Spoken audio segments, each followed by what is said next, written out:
अस्सलाम वालेकुम dear students and dear viewers, welcome करते हैं आपका राकिब ज़िया के यूट्यूब चैनल में।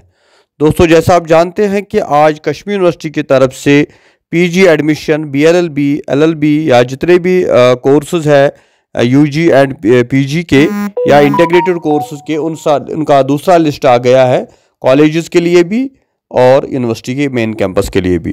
तो उसमें कौन कौन सी एडमिशन फॉर्मेलिटीज़ है, कौन से डॉक्यूमेंट्स आपको चाहिए, लास्ट डेट क्या रहने वाला है, ये सारी चीज़ें हम इस वीडियो में डिस्कस करेंगे। और साथ ही अगर आपको अपना लिस्ट चेक करना है तो आप कश्मीर यूनिवर्सिटी की वेबसाइट पे जाए, मैंने लिंक डिस्क्रिप्शन में दिया है, और अपने अपने डिपार्टमेंट में अपना जो है सिलेक्शन लिस्ट, आप सेकेंड सिलेक्शन लिस्ट जो है उसको चेक करें। आइए आज का वीडियो शुरू करते हैं। Kashmir university selection notice number 2 of 2024 PG, UG and integrated programs, courses, professional and non professional.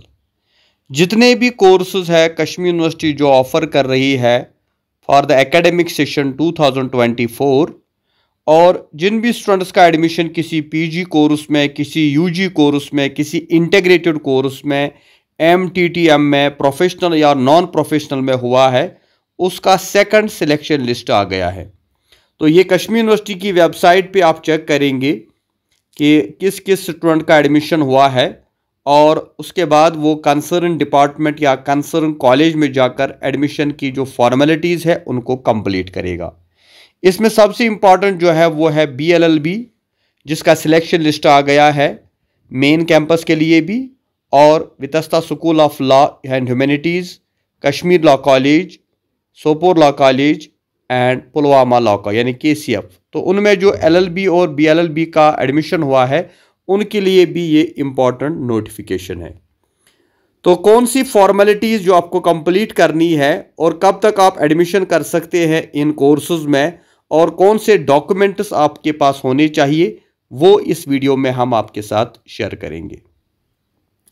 सबसे पहले जो है all relevant original documents like marks card, qualifying examination, domicile certificate, character certificate, provisional certificate of the institution last attended, and valid reserve category migration certificate।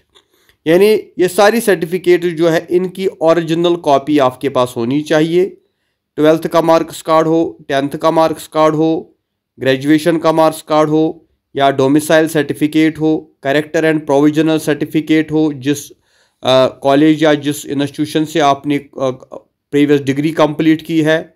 For example 12th का आपने किस higher secondary से किया है वहाँ का provisional and character certificate, और अगर आपका कोई कैटेगरी है तो रिजर्व कैटेगरी, तो वो चाहे आरबीए हो, चाहे एसटी हो, एससी हो या ओडब्ल्यूएस हो, और इसके अलावा माइग्रेशन सर्टिफिकेट अगर आप किसी बाहर की यूनिवर्सिटी से आए हैं। तो ये सारी जितने भी डॉक्यूमेंट्स हैं इनकी ओरिजिनल सर्टिफिकेट आप अपने साथ रखें और कंसर्न कॉलेज में जाए और वहाँ पे एडमिशन की फॉर्मेलिटी कंप्लीट करें। और ये जितने भी डॉक्यूमेंट्स आपके हैं इनके ज़ेरॉक्स आप करके रखें अपने पास, कभी आपको काम आएगा। 2-3 5-5 कापियाँ ऑलमोस्ट रखें अपने पास, कभी भी कोई फॉर्म वगैरह भरना होता है, क्योंकि ओरिजिनल डॉक्यूमेंट्स आपको अपने कॉलेज में सबमिट करने हैं। उसके बाद है रजिस्ट्रेशन माइग्रेशन, ये तो है। उसके बाद जो इंपॉर्टेंट चीज़ आपके पास होनी चाहिए दैट इज़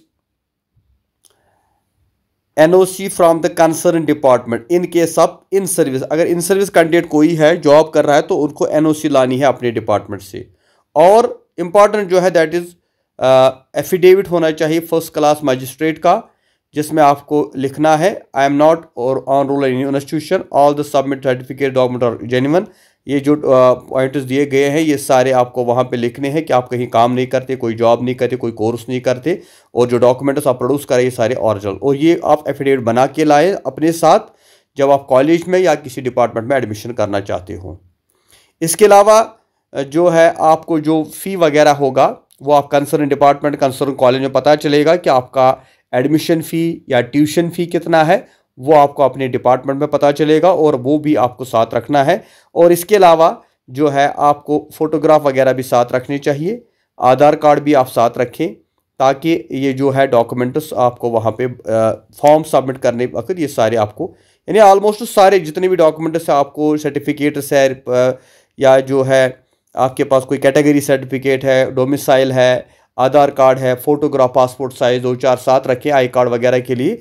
ये सारी चीज़ें आपको अपने पास रखनी है और उसके बाद जो है आपको कंसर्न डिपार्टमेंट, इंस्टीट्यूशन, कैंपस या कॉलेज में जाके इन डॉक्यूमेंट्स को वेरीफाई करवाना है और उसके बाद आपका एडमिशन हो जाएगा। और ये सारी फॉर्मेलिटीज़ आपको 6 सितंबर से पहले पहले करनी है।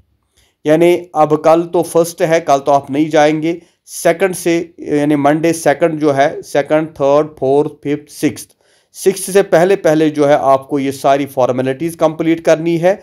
और अगर आपने 6 से पहले ये फॉर्मेलिटीज़ कंप्लीट नहीं की तो आपका एडमिशन फिर जो है कैंसिल होगा और उसके बाद आपकी जगह किसी और को लिया जाएगा, फिर दूसरा वेटिंग लिस्ट आएगा। इसलिए जिन बच्चों का एडमिशन नहीं हुआ है वो 6 तक वेट करें। 6 के बाद एक और वेटिंग लिस्ट आएगा डिपार्टमेंट्स के लिए भी और कंसर्न कॉलेजेस के लिए भी, वितस्ता हो या कोई कॉलेज हो। तो आप तब तक वेट करें, लेकिन जिनका एडमिशन हुआ है वो 6 से पहले पहले जो है अपना एडमिशन करें और जितनी भी ये डॉक्यूमेंट्स है ये अपने साथ रखें। जो ट्यूशन फ़ी है, एडमिशन फ़ी है वो भी साथ रखें और अपने कॉलेज, अपने डिपार्टमेंट में जो है एडमिशन करें। और इसलिए आपको मंडे से ही ये process first come first base पे जो है शुरू करना है। जिस कोर्स में भी आपका एडमिशन हुआ है तो ये गोल्डन अपॉर्चुनिटी है, आप जाइए, विजिट कीजिए डिपार्टमेंट या कॉलेज या इंस्टीट्यूशन और वहाँ पर ये सारी फॉर्मेलिटीज़ जो है कंप्लीट करें। और ये सारे डॉक्यूमेंट जो मैंने बताए एक बार फिर बताता हूँ, 10th का मार्क्स कार्ड, 12th का मार्क्स कार्ड, ग्रेजुएशन की सर्टिफिकेट, कैटेगरी सर्टिफिकेट, डोमिसाइल, आधार कार्ड, प्रोविजनल कैरेक्टर सर्टिफिकेट, इसके अलावा माइग्रेशन जिसके पास है उसको भी भरना है। और ये सारी चीज़ें कंप्लीट करके आप 6 सितंबर से पहले पहले जो है एडमिशन करेंगे। Thank you very much. खुदा हाफिज़। हमें अपनी दुआ में याद रखिएगा।